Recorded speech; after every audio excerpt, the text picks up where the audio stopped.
With permission from HarperCollins Children's Books, this is The Secret Garden, Chapter 11, The Nest of the Missel Thrush.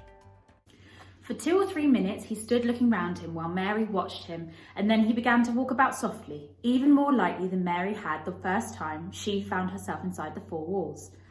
His eyes seemed to be taking in everything, the grey trees with the grey creepers climbing over them and hanging from their branches, the tangle on the walls and among the grass, the evergreen alcoves with the stone seats and tall flower urns standing in them. "I never thought I'd see this place," he said at last in a whisper. "Did you know about it?" asked Mary. She had spoken aloud and he made a sign to her. "We must talk low," he said, "or someone will hear us and wonder what's to do in here." "Oh, I forgot," said Mary, feeling frightened and putting her hand quickly against her mouth. "Did you know about the garden?" she asked again when she had recovered herself. Dickon nodded. "Martha told me there was one, as no one ever went inside," he answered. "Us used to wonder what it was like." He stopped and looked round at the lovely grey tangle about him, and his round eyes looked strangely happy. The nests be here come springtime," he said. "It's be safest nesting place in England. No one never coming near and tangles of trees and roses to build in. I wonder all the birds on the moor don't build here." Mistress Mary put her hand on his arm again without knowing it. "Will there be roses?" she whispered. "Can you tell? I thought perhaps they were all dead." No, not them, not all of them," he answered. "Look here." He stepped over to the nearest tree, an old one with grey lichen all over its bark, but upholding a curtain of tangle of sprays and branches. He took a thick knife out of his pocket and opened up one of its blades. "There's lots of dead wood as ought to be cut out," he said, "and there's a lot of old wood, but I made some new last year. This here bit's new," and he touched a shoot which looked brownish green instead of hard, dry grey. Mary touched it herself in an eager, reverent way. "That one," she said. "Is that one quite alive? Quite?" Dickon curved his wide, smiling mouth. "It's as wick as you or me," he said, and Mary remembered that Martha had told her that wick meant alive or lively. "I'm glad it's wick," she cried out in her whisper. "I want them all to be wick. Let us go round the garden and count how many wick ones there are." She quite panted with eagerness, and Dickon was as eager as she was. They went from tree to tree and from bush to bush. Dickon carried his knife in his hand and showed her things which she thought wonderful. "They've run wild," he said, "but the strongest ones has fair thrived on it. The delicatest ones have died out, but others have growed and spread till there's a wonder. See here," and he pulled down a thick grey dry-looking branch. "A body might think this was dead wood, but I don't believe it. Down to root. I'll cut it low down and see." He knelt, and with his knife cut the lifeless-looking branch through, not far above the earth. "There," he said exultantly. "I told thee so. There's green in that wood yet. Look at it." Mary was down on her knees before he spoke, gazing with all her might. "When it looks a bit greenish and juicy like that, it's wick," he explained. "When inside is dry and breaks easy like this here piece I've cut off, it's done for. There's a big root here as all this live wood sprung out of, and if the old wood's cut off and it's dug round and took care of, there'll be—" He stopped and lifted his face to look up the climbing and hanging sprays above him. "There'll be a fountain of roses here this summer." They went from bush to bush and from tree to tree. He was very strong and clever with his knife and knew how to cut the dry and dead wood away, and could tell what an unpromising bough or twig had still green life in it. In the course of half an hour, Mary thought she could tell too, and when he cut through a lifeless-looking branch, she would cry out joyfully under her breath when she caught the sight of the least shade of moist green. The spade and hoe and fork were very useful. He showed her how to use the fork while he dug about roots with the spade and stirred the earth and let the air in. They were working industriously round one of the biggest standard roses when he caught sight of something which made him utter an exclamation of surprise. "Why," he cried, pointing to the grass a few feet away, "who did that there?" It was one of Mary's own little clearings round the pale green points. "I did," said Mary. "Why, I thought I didn't know nothing about gardening," he exclaimed. "I don't," she answered. "But they were so little and the grass was so thick and strong and they looked as if they had no room to breathe, so I made a place for them. I don't even know what they are." Dickon went and knelt down by them, smiling his wide smile. "Thou was right," he said. "A gardener couldn't have told thee better. They'll grow now like Jack's beanstalk. They're crocuses and snowdrops, and here this is narcissuses," turning to another patch, "and here's daffydowndillies. They will be a sight." He ran from one clearing to another. "Thou hast done a lot of work for such a little wench," he said, looking her over. "I'm growing fatter," said Mary, "and I'm growing stronger. I used to always be tired. When I dig, I'm not tired at all. I like to smell the earth when it's turned up." "It's rare good for thee," he said, nodding his head wisely. There's naught as nice as the smell of a good clean earth, except the smell of fresh growing things when rain falls on them. I get out on moor many a day when it's raining, and I lie under a bush and listen to soft swish of drops on heather, and I just sniff and sniff.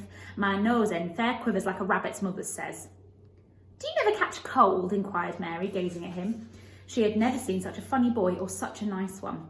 Not me, he said, grinning. I never catch cold since I were born. I wasn't brought up nesh enough. I've chased about on moor in all weathers, same as a rabbit does.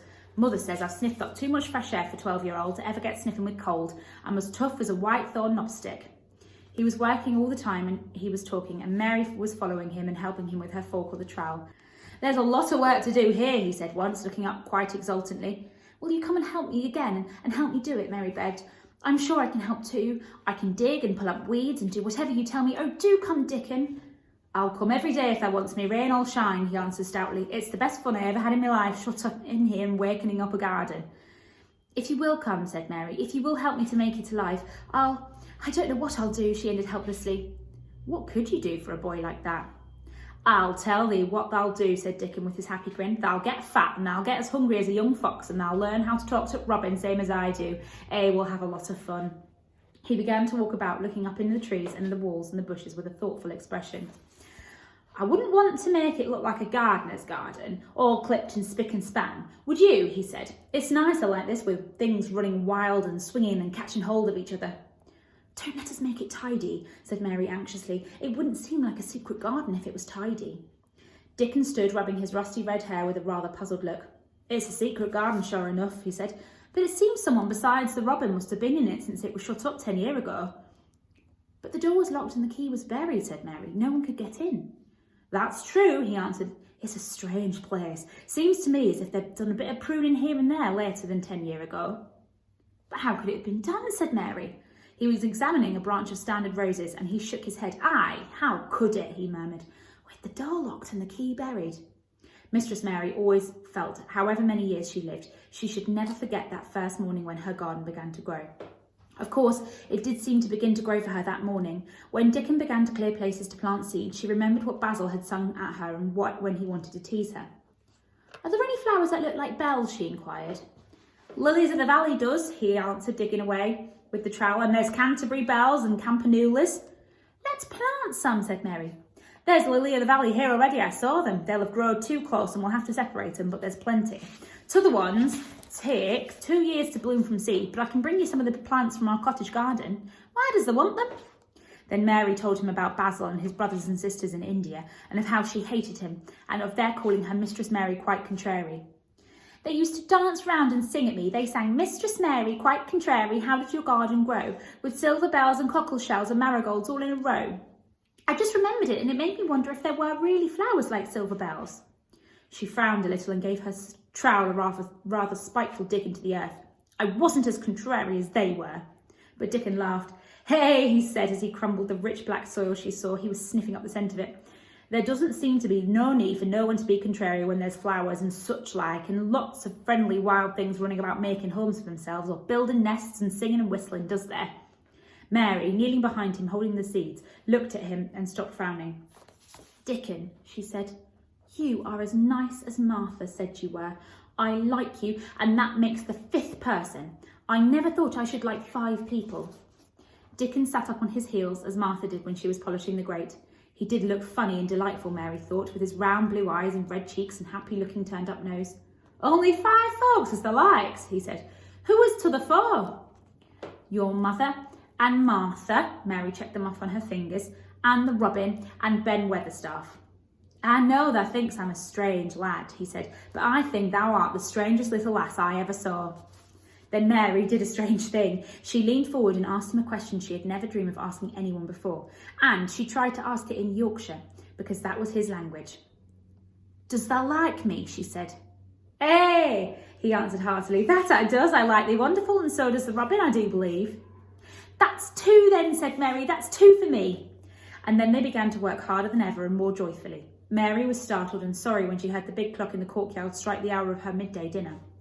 I shall have to go, she said mournfully, and you will have to go too, won't you?